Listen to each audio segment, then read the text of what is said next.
Good evening. Welcome to Meetings with Our Community.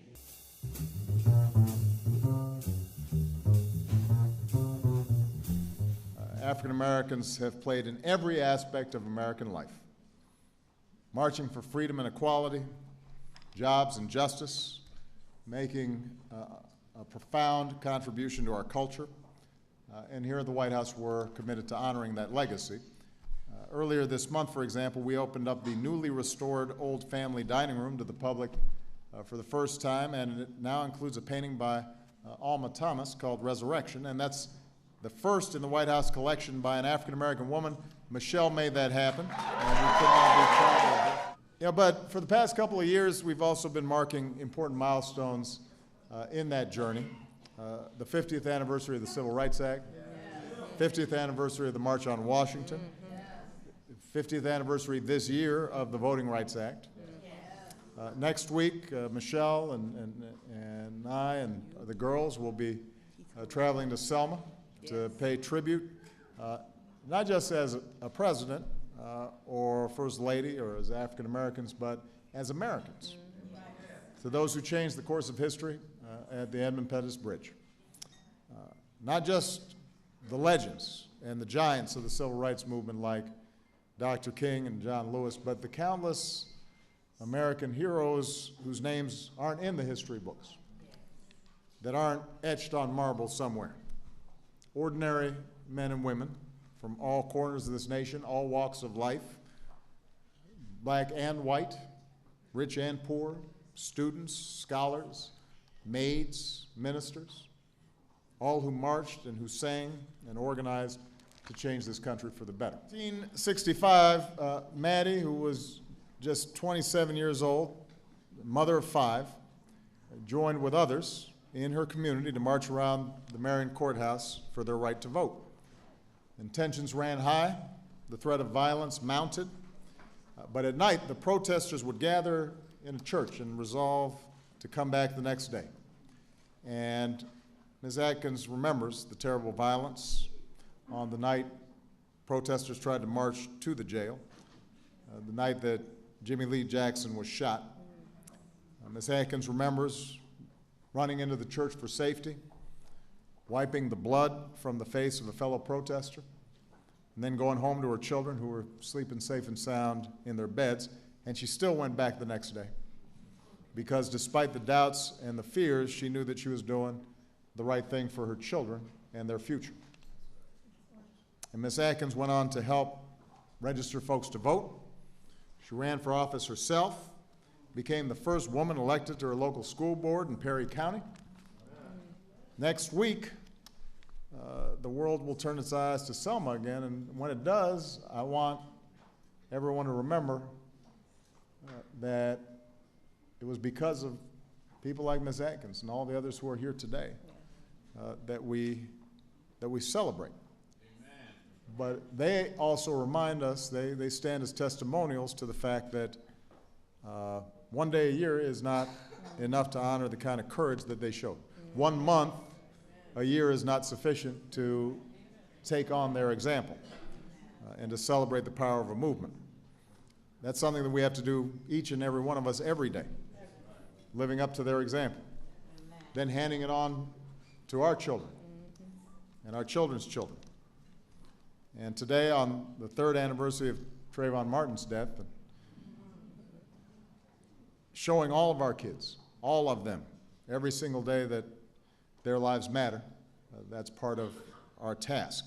I want to thank Trayvon's parents for being here on what's a very difficult day for them. It takes all of us to show our young people, as Ms. Atkins puts it, that where we are today didn't come easy. It came through thick and thin. That's what I tell my children, she says, to stand up for what's right. It's a simple thing to say. Sometimes it's hard to do. But progress in this nation happens only because seemingly ordinary people find the courage to stand up for what is right. Not just when it's easy, but when it's hard. Not just when it's convenient, but when it's challenging. We don't set aside this month each year to isolate or segregate or put under a glass case Black history. We set it aside to illuminate those threads, those living threads that African Americans have woven into the tight tapestry of this nation, to make it stronger and more beautiful and more just and more free. What happened in Selma is quintessentially an American experience, not just an African American experience. It speaks to what's best in this country.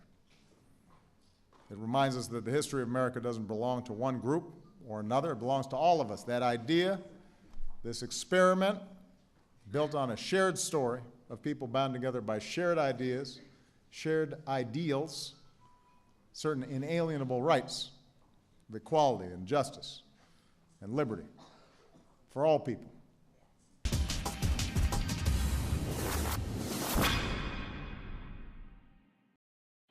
This winter, experience something new in New York State. From the exciting slopes of Catamount to the soothing spa at the Gideon Putnam Resort, to hours of fun exploring the Strong, the nation's museum of play. You can find something for everyone with the I Love New York app. So plan your winter getaway at iloveny.com/winter or with the I Love New York app and see what's next.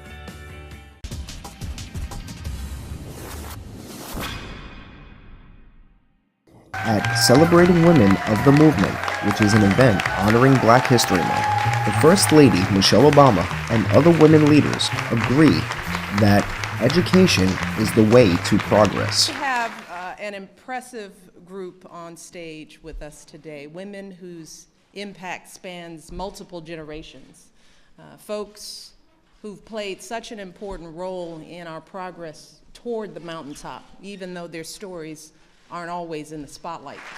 These women represent many different facets and eras of the movement. They come from many different professional backgrounds, media, law, activism, so much more.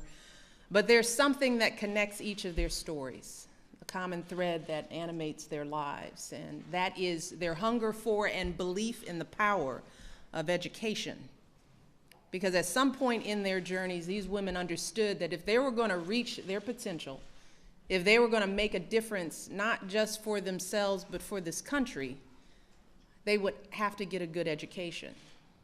Every woman on this stage graduated from college, and some of them did it at tremendous risk to themselves and to their families. And today, thanks to their sacrifice, there are no angry mobs gathering outside our schools. Nobody needs a military escort to get to class. But that doesn't mean that our children don't still face struggles when it comes to education. Too many of our young people attend crumbling schools that don't have the technology or the college prep classes or the college counseling they need to complete their education past high school. And too many of our young people can't even envision a better future for themselves. Or if they do, they aren't connecting their dreams to the education they'll need.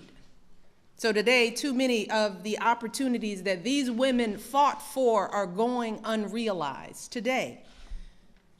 While we should be proud that the high school graduation rate for Black students is improving, it is still lower than just about any other group in this country. And while college graduation rates have risen for nearly every group, including African American women, the rate for African American men has flatlined. And we all know that when students fall behind in school, they fall behind in life. They are more likely to fall into unemployment and poverty and incarceration.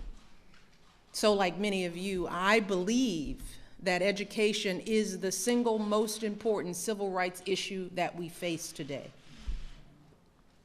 And I want you to translate the victories that these women won into habits in your own lives. That means going to class every day, no matter what obstacles life may throw your way. Go to school. Go to the bad school that you have. Go to school. It means reaching higher, and understanding that completing your education past high school is an absolute necessity today to achieve your dreams. You have to graduate and go beyond. And when you're old enough, it means voting, not just for president, not just for the guy you like, but for mayor and school board and dog catcher. I don't care, y'all have to vote.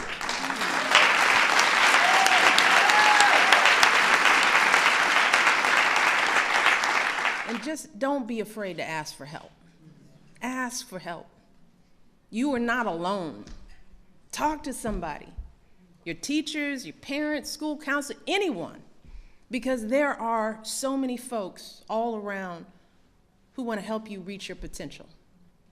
And you can be that person for somebody else too.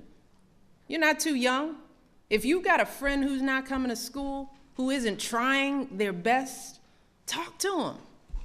Urge them to reach higher for themselves so that they can join you on a college campus one day. Then all of you can fulfill your potential and help carry forward the dreams of all those who've come before you. That's my hope for all of you, all our young people, not just during Black History Month, but every moment of every single day that you were breathing on this earth. Because I've seen your boundless promise. I've seen it, and I believe in you. Everyone in this room believes in our young people, and we love you all. You have the power to create a better future for yourselves and for our country. So just do the work. You got it? So. And there was a commitment in this country to that public infrastructure, to public education, to public universities, and so forth. And that's how a family with 10 kids was able to do what my parents, with their determination and grit, was able to do. So I just think it's important to say that, yes, a lot of it comes from within us and comes from our parents, but also we have to create an environment, a society, to receive people who want to achieve, who are ambitious, who have a sense of themselves as leaders, and we have to give them the tools that they need to be able to live out their dreams. With me, I think both of my parents have always instilled in me that education was so critically important. And you know, college or not going to college was never an option. Neither of my parents have a college degree. So my dad did attend some college, but he was a musician and he was pursuing his dream as a musician. And my mother, she went to technical school, which, you know, during her day, that's you had an option. But they always instilled in me and my sister that college was something that we were gonna do. It was part of our plan. And so for us, always growing up hearing that and hearing that education was important, was something that was reaffirmed not just by my parents, but also my aunts and uncles. My grandmother, she never finished high school, but she went to my aunt's classroom. My aunt was a teacher. Actually, I have quite a few aunts and uncles that are teachers. And she would tutor the students every single day. Every single day, she would go and help them study for their tests and really prepare for the world outside of the classroom. And so that was definitely a part of my upbringing. Everything was a learning opportunity. I was sharing with one of my friends that, you know, when I take my nephew, who is 6, I make him read to me, just even everyday words. You know, what does that word say? Or if we're going to the store, tell me what that word says. And using every opportunity to really engage in learning. Because it is vitally important that our students are told not only that they should go on to college, but that they can do anything that they want to do. World. Every day was Black History Day, not once a month. Right. And we didn't put it in mothballs at the end of February, the day after my birthday, by the way. But every day we walked into a school that was named for a race man, a freedom fighter, Henry McNeil Turner. Our arch rival was Booker T. Washington High School. And now, Little Rock. I talked to some of your students today, right, who have just done a project about your time. And one of them was a young woman named Amory Austin, and you must know Thelma Mothershed Ware, who was one of your, who walked in with you. And she said that what she found out, she was assigned to interview one of the people from the Little Rock Nine or that period, her aunt, Thelma Mother Shedware, who went in with her, told her the story of that time. And she said, I said, oh my goodness, I didn't know that it was such a big deal. And yet, she said, when she talked to her classmates today, they said, why do I have to know that history? That isn't relevant to me, but it is relevant. And it has to be taught, and it's not being taught in the schools. It is not being taught. And so the young people, even if they're getting education, they're not getting some of the values and the tools that helped us change the face of the South and therefore the face of America in the world. We've got to get our Black history every day into our classrooms all over this country so that when our young people are moved to take action, they know that they can make a difference because it's happened before. Yeah.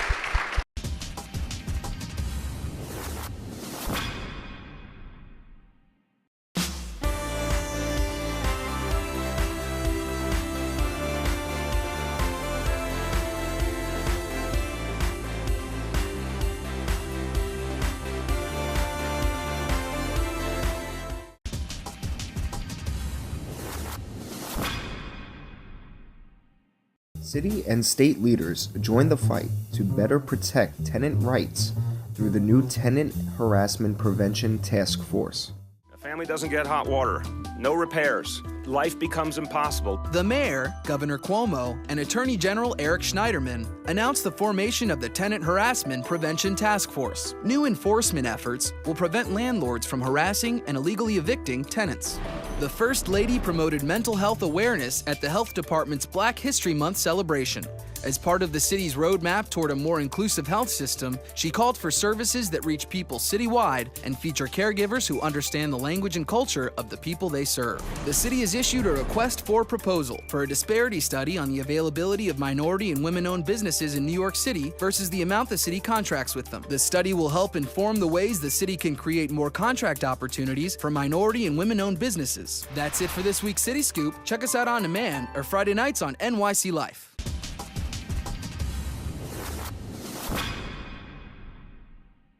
This week on City Scoop, affordable housing takes center stage at the mayor's 2015 State of the City address. You can't tap into all that's good about New York, all the opportunities New York has, if you can't afford to actually live here. New citywide programs will strengthen communities by building and preserving more affordable housing and offer more transportation options. In rezoned areas, developers will be required to build more affordable units, and tenants facing harassment or eviction will get free legal defense. The First Lady spoke at the state's launch of the Healthy Neighborhoods Fund, promoting healthier living in communities affected by chronic issues such as obesity and diabetes. The $2 million program will provide access to healthier foods and more places to exercise.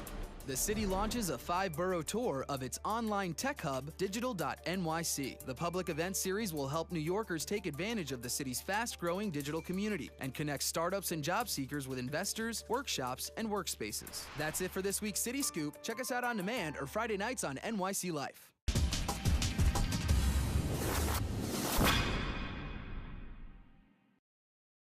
Hey, I'm John Leguizamo, and I love New York. Why? I'll tell you why, because every winter my favorite thing to do is ski upstate. In New York, you can ski more and drive less. With over 50 ski resorts throughout the state, great skiing is always nearby. And with some of the highest snowfall in the U.S., it's always a perfect day on the slopes. Day or night, green circle or black diamond, for the experts like me, there's something for everyone. So plan your next New York ski trip at iloveny.com/winter.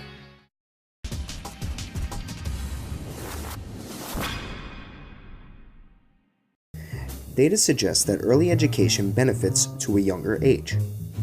The achievement gap starts at an early age, according to Strategies for Children. We talk a lot about education, obviously, on a lot of fronts, and we talk a lot about early education. Anyone who reviews the data or the information at all will say the earlier you get a child into education, the better. That the young minds are the minds that have the greatest capacity for growth, et cetera. We're in the middle of universal pre-K for 4-year-olds, implementing that statewide. We started that 3 years ago, first as a demonstration. We're now coming up to scale, and we're not going to stop until we have universal pre-K statewide. By the time children are 3 years old, those who have grown up in professional families have vocabularies of about 1,116 words. Those in working class families have vocabularies of about 749 words. Now, what does pre-K for 3-year-olds look like? Why? What can you do with a 3-year-old mind? What is the difference between pre-K for 3-year-olds and 3-year-olds who don't have that experience? This is all very interesting. I think as we go forward as a state, the more we can do in this space, the better. And it's a real place where government can actually make a difference and government policies can make a difference. So educating ourselves about this is very important. And we have today with us Sherry Cleary, who is was kind enough to spend some time. She heads up our advisory board, and she's going to give us some information that I think you'll find interesting on it. Oh, we know that early learning is critical to starting children on a path to success. This is not just rhetoric. We've got lots of research. We have great data, and we have great experiences that show that when we really put our resources into our youngest children, there are all kinds of rewards. Children who participate in high quality, and I'm going to emphasize that, who participate in really high quality early education clearly have higher cognitive test scores. They do have higher math and reading achievement scores. They and I'll also say they have great executive function. And those of you that do these jobs that you do every day know that executive function skills are really important. Negotiating, perseverance, problem solving.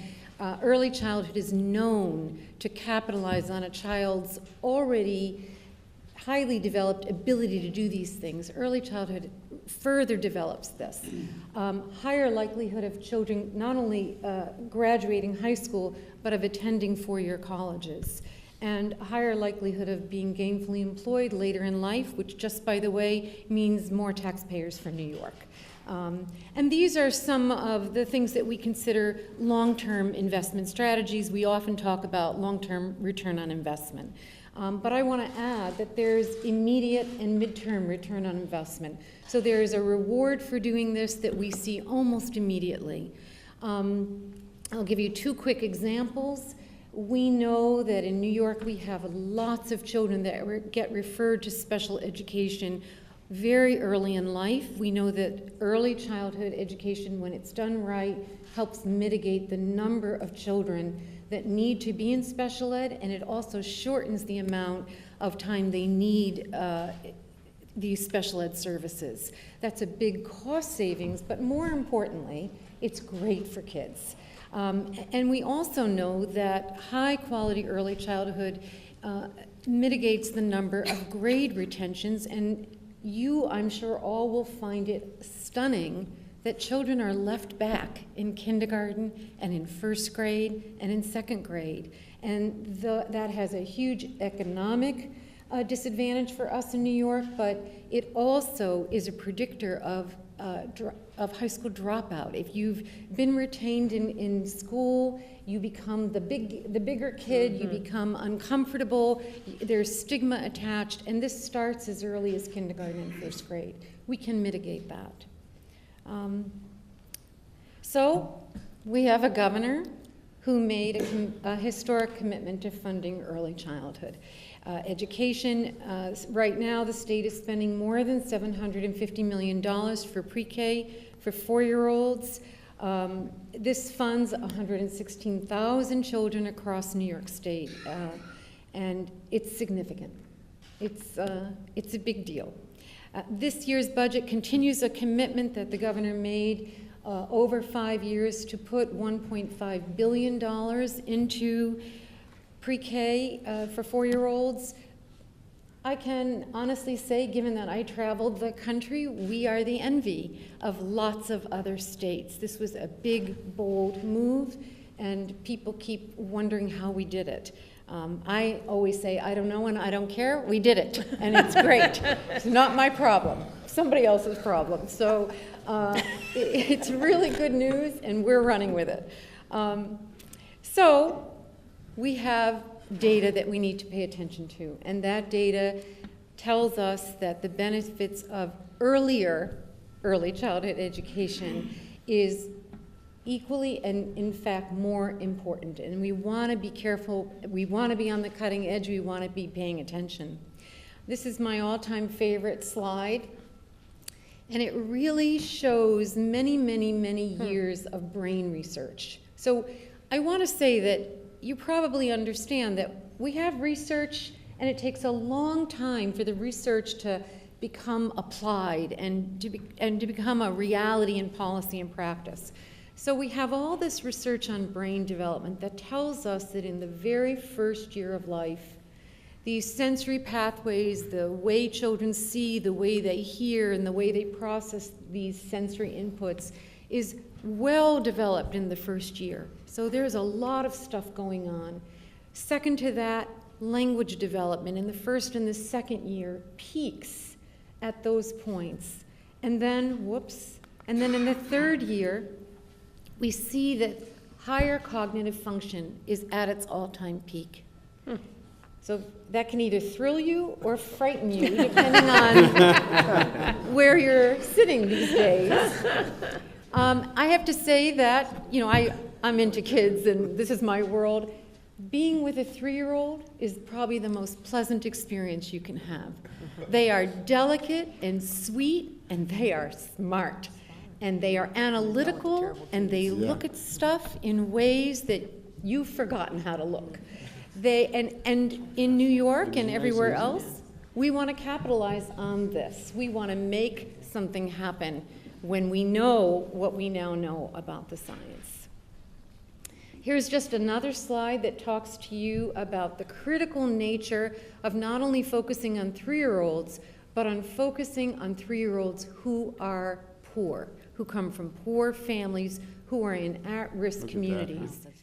The 2015 to 2016 executive budget includes funding for the second year of a 5-year, $1.5 billion investment in full-day pre-K programs across the state. The state currently spends more than $750 million annually on pre-K for 4-year-olds, supporting the education of 116,000 children across the state. The benefits of early education will help our youngest students reach their greatest potential. The earlier in life children can participate in high-quality programs, the better the state's education system can work to ensure opportunity for all.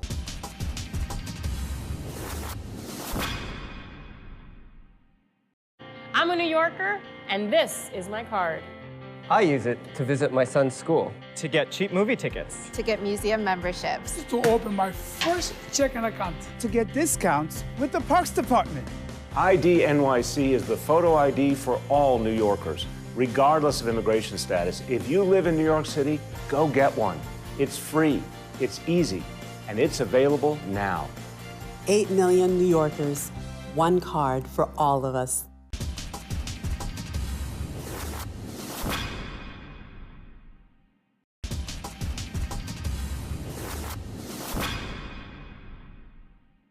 Did you know that as of January 2015, it is illegal to throw away electronics? Electronics covered under the New York state law include household and office electronics, as well as entertainment and smaller electronics. New Yorkers have many free and convenient options to recycle working and non-working electronics, such as eCycle NYC, free drop-off at retail outlets across the city, community recycling events, and free mail-back recycling programs. Learn more at nyc.gov/electronics.